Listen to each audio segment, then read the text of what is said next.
Atos capítulo 15, do versículo de número 1 ao versículo de número 21. Diz assim o texto da palavra de Deus. Alguns indivíduos que desceram da Judéia ensinavam aos irmãos: se não vos circuncidardes segundo o costume de Moisés, não podeis ser salvos.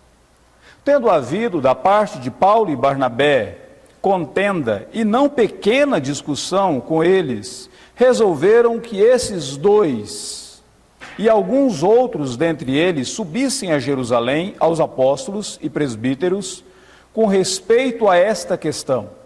Enviados, pois, e até certo ponto acompanhados pela igreja, atravessaram as províncias da Fenícia e Samaria, e narrando a conversão dos gentios, causaram grande alegria a todos os irmãos. Tendo eles chegado a Jerusalém, foram bem recebidos pela igreja, pelos apóstolos e pelos presbíteros, e relataram tudo o que Deus fizera com eles. E surgiram-se, entretanto, alguns da seita dos fariseus que haviam crido, dizendo: é necessário circuncidá-los e determinar-lhes que observem a lei de Moisés. Então se reuniram os apóstolos e os presbíteros para examinar a questão. Havendo grande debate, Pedro tomou a palavra e lhes disse: irmãos, vós sabeis que desde há muito Deus me escolheu dentre vós, para que por meu intermédio ouvissem os gentios a palavra do evangelho e crescem. Ora, Deus, que conhece os corações, lhes deu testemunho, concedendo o Espírito Santo a eles, como também a nós nos concedera. E não estabeleceu distinção alguma entre nós e eles, purificando-lhes pela fé o coração. Agora, pois, por que tentais a Deus, pondo sobre a cerviz dos discípulos um jugo que nem nossos pais puderam suportar e nem nós? Mas cremos que fomos salvos pela graça do Senhor Jesus, como também aqueles o foram. E toda a multidão silenciou, passando a ouvir a Barnabé e a Paulo, que contavam quantos sinais e prodígios Deus fizera por intermédio deles entre os gentios. Depois que eles terminaram, falou Tiago, dizendo: irmãos, atentai nas minhas palavras. Expôs Simão como Deus primeiramente visitou os gentios a fim de constituir dentre eles um povo para o seu nome.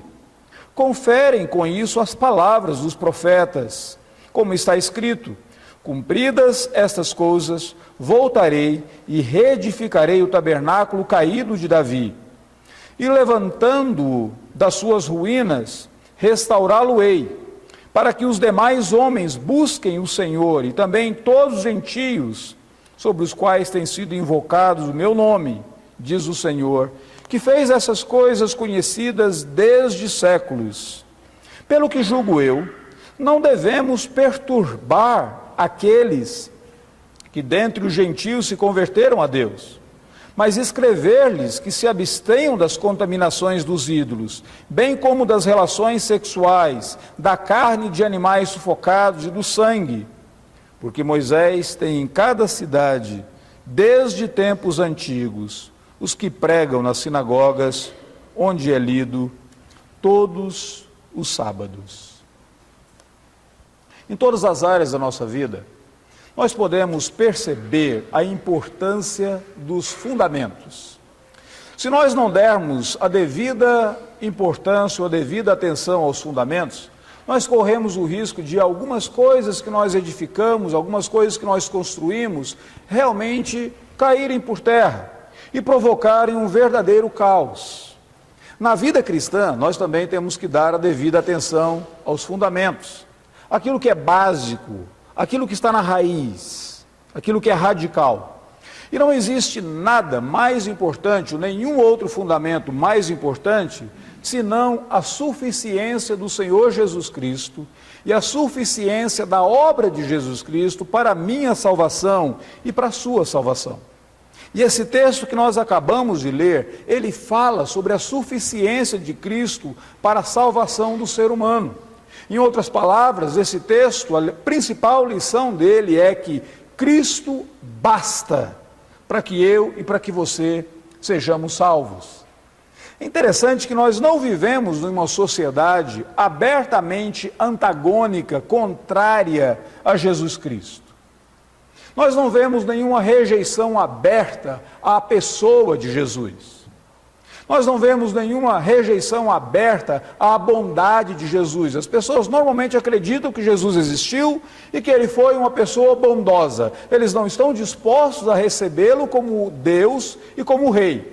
Mas eles entendem que Jesus foi uma pessoa bondosa. A própria existência de Jesus, ela não é muito questionada na nossa sociedade. Mas acontece alguma coisa bem diferente nessa sociedade que nós vivemos. As pessoas não aceitam completamente a plena suficiência de Jesus Cristo para a nossa salvação. Eles sempre acham que nós temos que ter Cristo e mais alguma coisa. Eles sempre acham que nós temos que crer no Senhor Jesus e fazer algo por nós mesmos. É incrível que quando você conversa com as pessoas acerca de salvação, acerca da vida nos céus, elas dizem mais ou menos o seguinte: olha, eu estou fazendo a minha parte. É mais ou menos como se elas dissessem: eu acredito que Jesus é o Salvador, mas eu tenho que fazer alguma coisa mais. Então, algumas pessoas, elas pensam mais ou menos assim: tem que ser a fé em Cristo e mais uma cerimônia. Por exemplo, o batismo. Eu me lembro quando uma senhora me ligou e disse: olha, minha filha já tem 2 anos, o senhor poderia batizá-la, porque eu não quero que ela fique pagã. E se ela morrer pagã, como que fica essa situação? Então é sempre mais ou menos assim: eu creio que quem salva é Jesus, mas tem que ter uma outra cerimônia, tem que ter algum legalismo, tem que ter alguma regra, eu tenho que fazer alguma coisa, tem que ter as minhas obras, a minha participação para a minha salvação. Ou às vezes outras pessoas pensam: eu creio em Cristo, mas tem que ter também força de vontade, as duas coisas têm que ir lado a lado. E outra pessoa vai dizer: eu creio em Cristo, mas eu preciso ter algumas experiências místicas, ver o céu se abrir, anjos aparecer para mim, pessoas falando comigo, uma voz que me chama, eu quero essas coisas, eu creio em Cristo, mas eu quero também algumas experiências místicas. E outros vão dizer: eu creio em Cristo, mas eu quero também ter a minha alegria, não é? Então eu quero ter Jesus Cristo, mas o que eu levo nisso? Eu quero ter o meu prazer, eu quero ter a minha alegria, eu quero ter as duas coisas lado a lado. Então, para muitas pessoas, e muitos cristãos inclusive, a vida cristã se resume entre Cristo e alguma coisa mais. Esse texto que nós acabamos de ler, o debate que aparece aqui, a confusão que aparece aqui, também era assim. Eram algumas pessoas que diziam que tinha que haver Cristo e mais alguma coisa para a salvação. O que ocorre? Se você observar nesse texto, você vai ver que esse capítulo 15 de Atos, ele é central no livro de Atos. A partir daqui você vai observar algumas mudanças estruturais em todo o livro. Por exemplo, Jerusalém não será mais a capital, a referência, a cidade referência para os cristãos. A partir do capítulo 15, Jerusalém praticamente some do mapa. A cidade para onde os cristãos agora se dirigirão será Roma, a capital do império. Outra coisa que você vai observar na sua leitura de Atos, a partir do capítulo 15, o nome de Pedro não aparece mais. A partir do capítulo 15, quem aparece, a personagem central agora torna-se Paulo, dentre os apóstolos. Há uma mudança estrutural. Mas há uma mudança teológica também, há uma mudança doutrinária. A partir do capítulo de número 15, você não verá mais aquilo que John Stott chama de as incômodas vestimentas judaicas no cristianismo. A partir desse momento, você vai ver o cristianismo sendo pregado para os gentios abraçando a fé, igrejas gentílicas se tornando fortes, e não tem mais um debate com relação aos judeus. Esse capítulo 15, então, ele é central. O que estava acontecendo no capítulo 15? No capítulo 15 aconteceu um debate Um debate tão importante que toda a igreja se reuniu e formou ali o primeiro concílio da igreja, a primeira reunião da liderança daquela igreja. Versículo de número 6 diz que alguns que vieram de Antioquia e outros que estavam em Jerusalém se reuniram para examinar a questão, para debater a questão. Que questão era essa? A questão era: o que a pessoa precisa para ser salva? Por quê? Porque alguns judeus crentes foram para a cidade de Antioquia, e o versículo de número 1 diz que eles chegaram lá e eles disseram assim para aqueles gentios: se não vos circuncidardes segundo o costume de Moisés, não podeis ser salvos. Grife a palavra salvos aí e você verá que a questão aqui é sobre salvação. Se você observar no versículo de número 5, você vai ver a mesma exigência. É necessário circuncidá-los e determinar-lhes que observem a lei de Moisés. Versículo de número 11, Pedro diz: irmãos, nós cremos que fomos salvos pela graça de Jesus. Então, qual que era a questão? O que estava sendo debatido aqui? O que é necessário para que alguém seja salvo? O que é suficiente para que alguém seja salvo? Paulo havia pregado um evangelho, e o evangelho de Paulo dizia: crê no Senhor Jesus e será salvo, tu e a tua casa. Os judeus lá de Jerusalém disseram: só a fé não é suficiente. Você tem que, além de crer, ser circuncidado. Conversão não é suficiente, você precisa da circuncisão. Jesus Cristo não é suficiente, você precisa de Moisés. A fé não é suficiente, você precisa de abraçar todos os costumes de Moisés. Então a grande questão nesse capítulo é: o que é necessário para que alguém seja verdadeiramente salvo? Observe algumas coisas aqui, só para você entender melhor essa reunião, esse concílio que estava acontecendo. No capítulo de número 14, no finalzinho do capítulo 14, Paulo e Barnabé, eles concluíram a primeira viagem missionária deles. Versículo de número 25, diz que eles anunciaram a palavra de Deus e desceram para Atália, e dali eles foram para Antioquia, de onde eles haviam saído.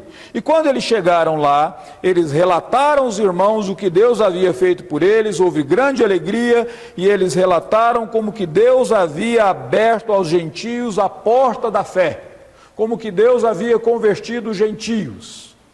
Quando eles chegaram ali, 3 coisas aconteceram, 3 motivos de alegria. Alegria por reencontrar os irmãos, alegria por poder ter a missão cumprida, finalmente cumpriram a primeira viagem missionária. Em terceiro lugar, alegria pela conversão dos gentios. Só que enquanto eles estavam falando e desfrutando daquela alegria, algumas pessoas vieram, elas desceram da cidade de Jerusalém. E deixa eu chamar a sua atenção para uma coisa bem interessante. Olha como que a Bíblia, como que o escrito bíblico, ele é bem preciso. Lucas diz: eles desceram de Jerusalém. E depois no versículo vai dizer: eles subiram de Antioquia para Jerusalém. Se você olhar no mapa, você vai ter a impressão que Jerusalém está aqui e Antioquia está aqui. Se você olhar no mapa, você vai ver: está errado. Devia ter dito que eles subiram de Jerusalém. Só que Jerusalém estava numa montanha e Antioquia estava num vale. Então eles desceram de Jerusalém para Antioquia. E depois eles subiram de Antioquia para Jerusalém. Essa precisão bíblica é tão importante que ela foi a causa da conversão de um britânico há alguns anos. Ele era um dos membros da National Geographic, aquela sociedade da National Geographic. E ele foi para as terras da Palestina para pesquisar se os escritos bíblicos eram verdadeiros mesmos. E quando ele percebeu esses detalhezinhos, ele ficou tão impactado com isso que ele disse: esse escrito é mais verídico do que algumas histórias que nós temos do Império Romano. Fantástico esses detalhes bíblicos, então atente para eles quando você estiver lendo a tua Bíblia, correto? Mas veja bem, alguns indivíduos então desceram de Jerusalém e eles chegaram lá em Antioquia, e o texto diz que eles começaram a perturbar os crentes em Antioquia. Perturbaram como? Eles começaram a dizer: vocês têm que se circuncidar, conversão não é suficiente, você precisa da circuncisão. E aqui uma coisa bem interessante, eu gosto dessa palavra perturbar, o versículo de número 24 ela aparece, porque o falso ensino, a heresia, a interpretação errada da Bíblia Sagrada, é justamente isso que ela traz sobre as pessoas: perturbação. Então eles perturbaram aqueles crentes em Antioquia, trazendo uma doutrina errada, dizendo que Jesus não era suficiente. E quando eles fizeram aquilo, o versículo de número 28 diz que eles colocaram encargos, um jugo sobre os novos cristãos, que nem os judeus conseguiam. Aqui era um fardo para eles. Isso me faz lembrar daquela ilustração, daquele desenho do Snoopy, quando em determinado momento o Charlie Brown, ele está conversando com o Linus, e o Charlie Brown está olhando assim para uma janela e ele vê uma grande tempestade. E o Charlie Brown vira para o Linus e diz: Linus, quando eu olho essa tempestade, me dá um pavor que o mundo seja de novo destruído por um grande dilúvio, como aconteceu no passado. E o Linus diz: larga de ser bobo, Charlie Brown. Está escrito na Bíblia que a terra não será mais destruída pelas águas, mas ela está reservada para o fogo. Está lá na segunda carta de Pedro. Então, aí o Charlie Brown dá um suspiro e diz: ufa, ainda bem que você me disse isso, agora eu estou mais aliviado. E o Linus diz: esse é o efeito da boa teologia no coração da pessoa, ela traz alívio. Fantástico isso. Porque a boa teologia traz alívio, a má teologia traz perturbação. Então saíram algumas pessoas de Jerusalém e elas perturbaram os crentes lá em Antioquia. Quando elas trouxeram aquela perturbação, a igreja de Antioquia e a igreja de Jerusalém entenderam como que o fato era sério, que eles resolveram se reunir no primeiro concílio da história da igreja para examinar aquela questão. E quando eles examinaram a questão, basicamente a questão era: o que a pessoa precisa para ser salva? E naquele concílio, eles chegaram à conclusão de que Jesus Cristo, a obra de Jesus, a pessoa de Jesus, o que Cristo fez, é suficiente para garantir para mim e para você a salvação, e um relacionamento com Deus, e uma comunhão com Deus bendito. Como que eles fizeram isso? Por meio de 3 coisas.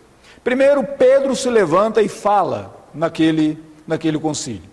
E quando Pedro se levantou e falou, ele disse que a suficiência de Jesus para a salvação do ser humano era alguma coisa testificada pela própria iniciativa de Deus em salvar os gentios. Observe, no versículo de número 7 e 8, Pedro se levantou e disse: irmãos, vós sabeis que desde muito Deus me escolheu dentre vós para que por meu intermédio os gentios viessem a receber a palavra do Evangelho. O que Pedro está fazendo aqui? Provavelmente ele está se lembrando daquele momento em que Deus o chamou para pregar o Evangelho para Cornélio. E se vocês se lembram, não foi Pedro que teve a iniciativa de pregar o Evangelho para Cornélio. Pelo contrário, foi Deus.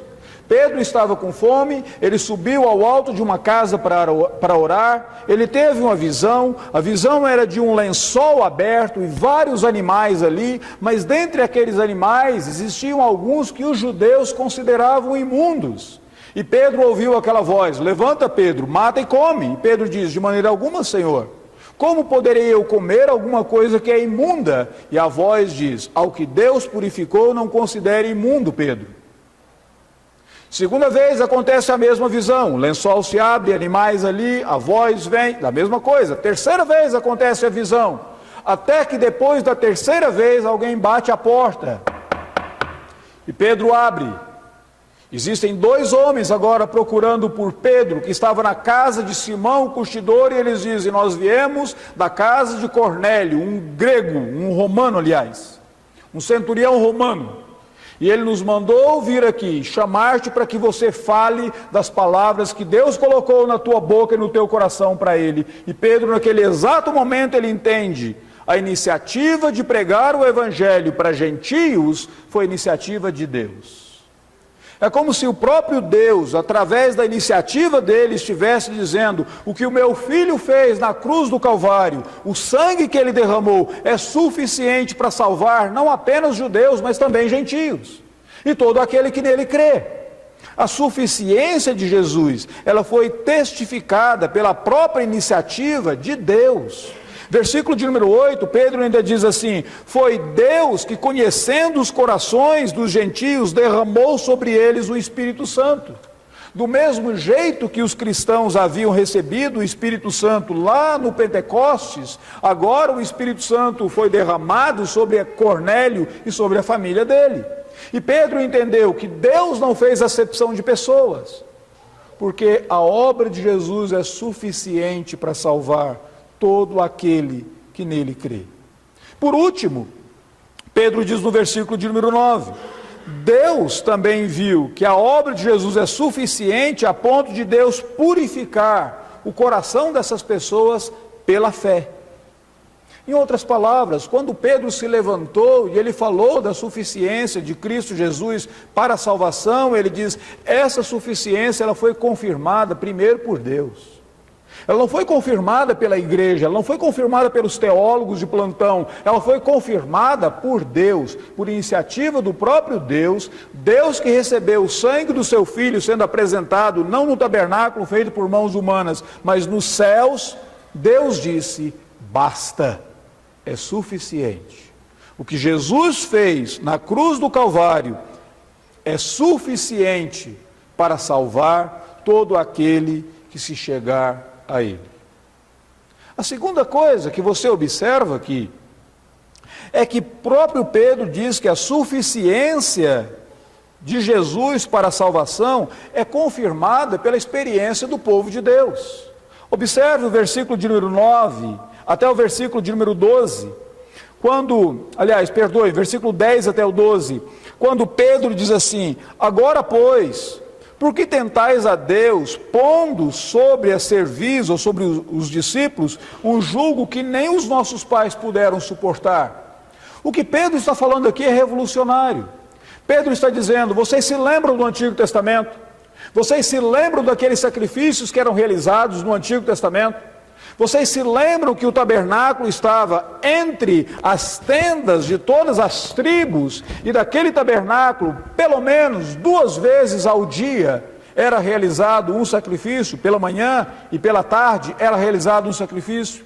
E se alguma pessoa reclamasse do cheiro de carne que era queimada sobre o altar, do cheiro de sangue que era queimado sobre o altar, e se alguma pessoa dissesse: eu não aguento mais isso me dá dor de cabeça respirar esse cheiro horrível, o próprio Deus teria dito: e o cheiro do pecado de vocês também é detestável para mim, e eu só posso habitar no meio de vocês se houver sacrifícios. Mas esses sacrifícios, Pedro está dizendo, eles não salvaram ninguém. Porque as pessoas que foram salvas naquela época, elas só obtiveram a salvação por causa daquele sacrifício que Jesus realizou. Em outras palavras, elas olhavam para o Cristo que vinha, do mesmo jeito que eu e você agora olhamos para o Cristo que já veio. A salvação, de acordo com Pedro, sempre foi por meio da graça do Senhor Jesus Cristo, tanto para Abraão, tanto para Jacó, tanto para Davi, tanto para os profetas do Antigo Testamento, como para os apóstolos do Novo Testamento, e para mim e para você. O escritor de Hebreus diz assim: é impossível que o sangue de touros e de bodes remova pecado. O que pode remover pecados é o sangue do Senhor Jesus Cristo. Todos aqueles sacrifícios do Antigo Testamento, eles mostravam, eles apontavam para Jesus Cristo, o Cordeiro de Deus, que haveria de vir. Então Pedro está dizendo: olha, vocês estão querendo colocar um peso sobre os crentes agora, que nem aqueles do Antigo Testamento conseguiram suportar. E o versículo de número 11, Pedro diz: nós cremos que nós fomos salvos pela graça do Senhor Jesus Cristo, como aqueles também foram. Salvação, em toda a história da humanidade, só foi pela graça. E quando Paulo e Barnabé contam o que Deus havia feito por meio deles no versículo de número 12, eles estão dizendo, a experiência comprova isso. Existem duas maneiras de você testar uma verdade, para saber se algo é verdadeiro. Você pode testar pela autoridade, em outras palavras, quem disse isso? É uma autoridade no assunto? Se é uma autoridade, você confia, não é? Segundo, você testa pela sua experiência. Isso funciona? Funciona na minha vida. É prático.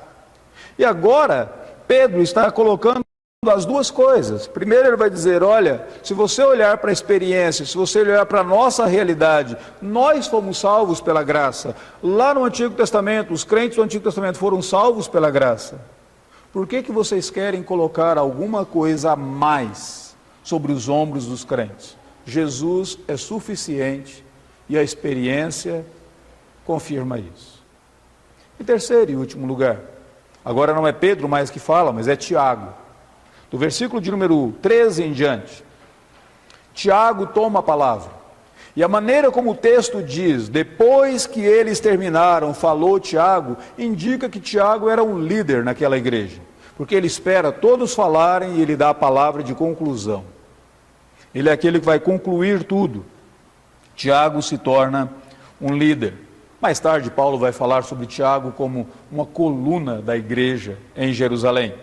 Tiago, quando ele toma a palavra, ele faz duas coisas bem interessantes. Primeiro, ele diz assim, irmãos, atentai nas minhas palavras, expôs Simão. Talvez a melhor tradução que apareça aí não é Simão, mas Simeão. Simeão era o nome hebraico de Simão. Ele só aparece duas vezes na Bíblia. Ele aparece aqui e ele aparece em 2 Pedro, capítulo de número 1, versículo de número 1. Esse era o nome hebraico dele.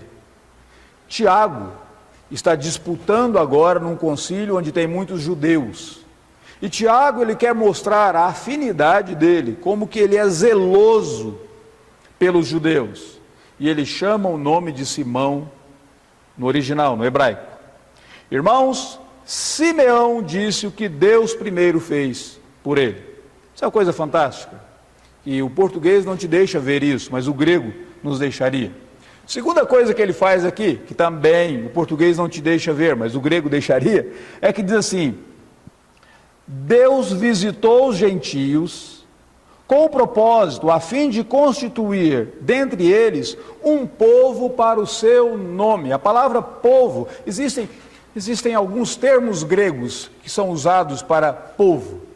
Etnia é um deles, etne é uma palavra. Mas tem uma outra chamada laos. Laos é mais comum no Antigo Testamento quando fala sobre o povo de Deus.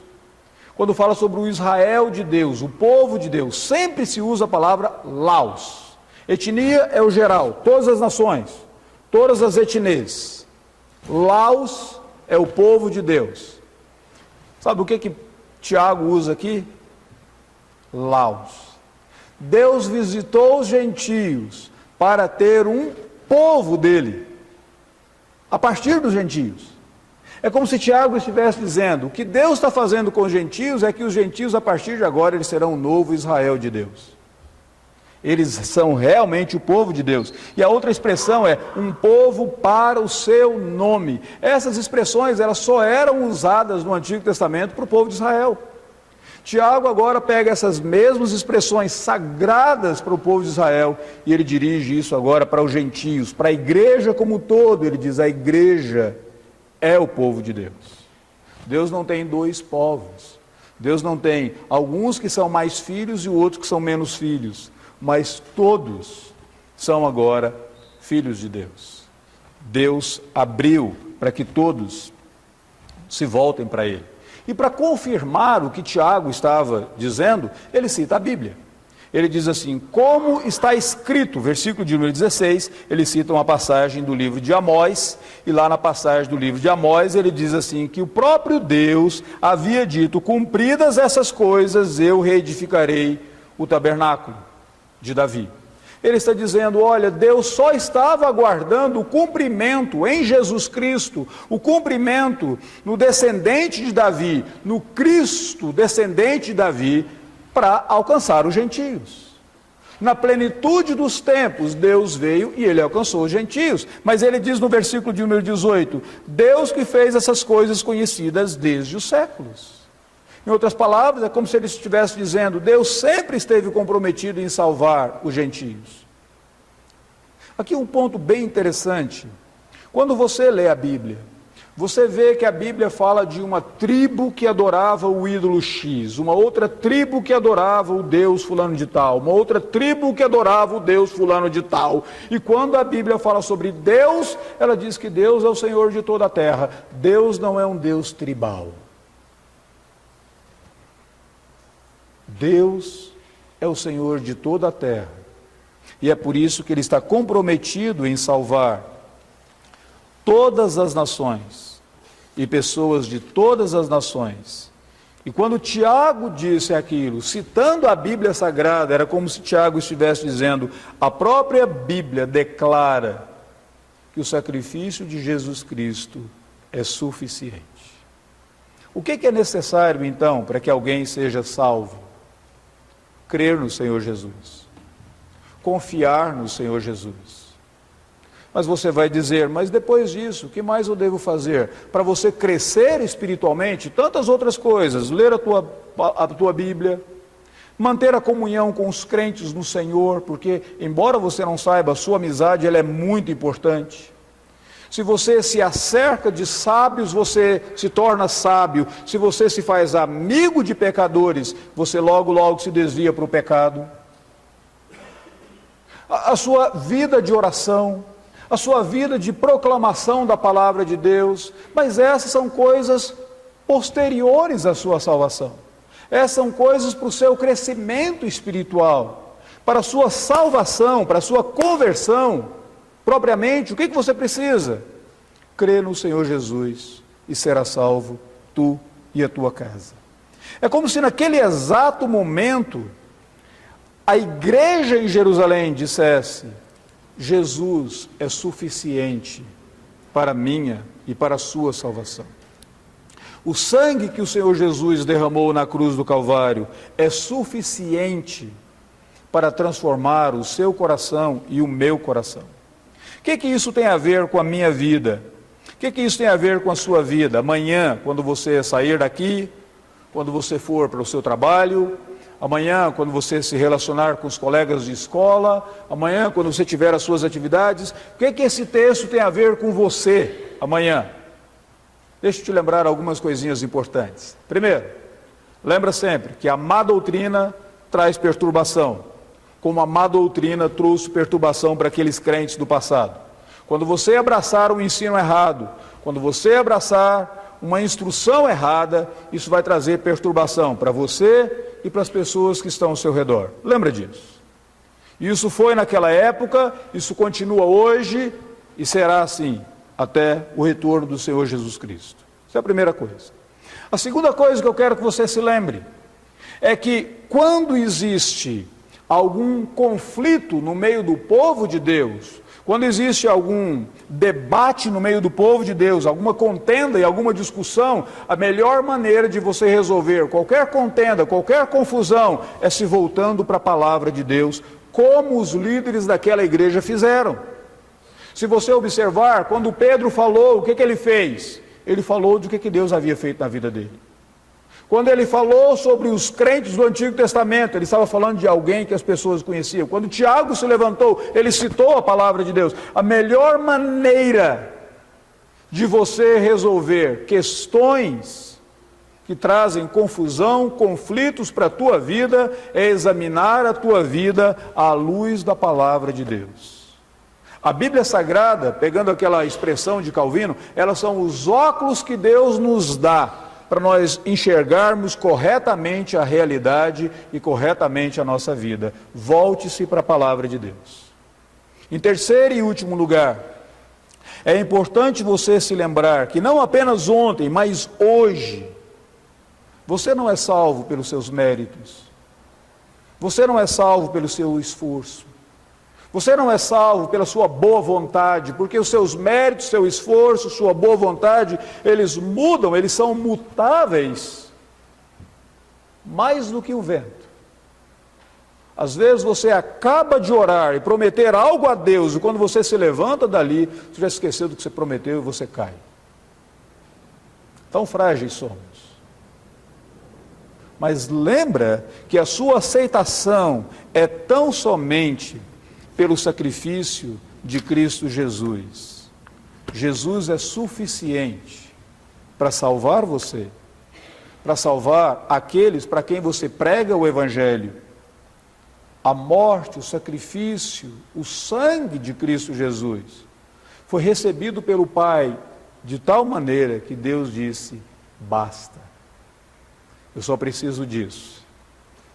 E se você agora diz: ó Deus, eu creio que Jesus é o meu Salvador, me dá a salvação, me adote na tua família, me faça teu filho, a tua filha, tenha um relacionamento comigo como filho do Senhor. Ó Deus, não pelos meus méritos, não é porque eu sou bom, não é porque eu canto no coral, não é porque eu toco violão, não é porque eu prego naquela igreja, não é porque eu sou filho do pregador, mas Deus, eu não tenho nada em mim, mas Jesus tem tudo o que eu preciso. E eu vou pelos méritos do Senhor Jesus Cristo. Dá-me a salvação. Jesus é plenamente suficiente. Você não precisa, para ser salvo, de Jesus e mais alguma coisa. Mas Cristo basta. Você aprenda a descansar nessa verdade bíblica para a sua vida. E se você disser: mas o que eu preciso para crescer espiritualmente? Eu converso com você uma outra hora. Esse é um outro assunto. Para a sua salvação, Jesus é plenamente suficiente. Nós vamos cantar um cântico neste momento que diz que Jesus Cristo, Ele tem o poder para salvar a mim, a você e aqueles a quem nós pregamos, proclamamos o Evangelho, porque todo aquele que nele crê será salvo. Vamos ficar de pé e cantar.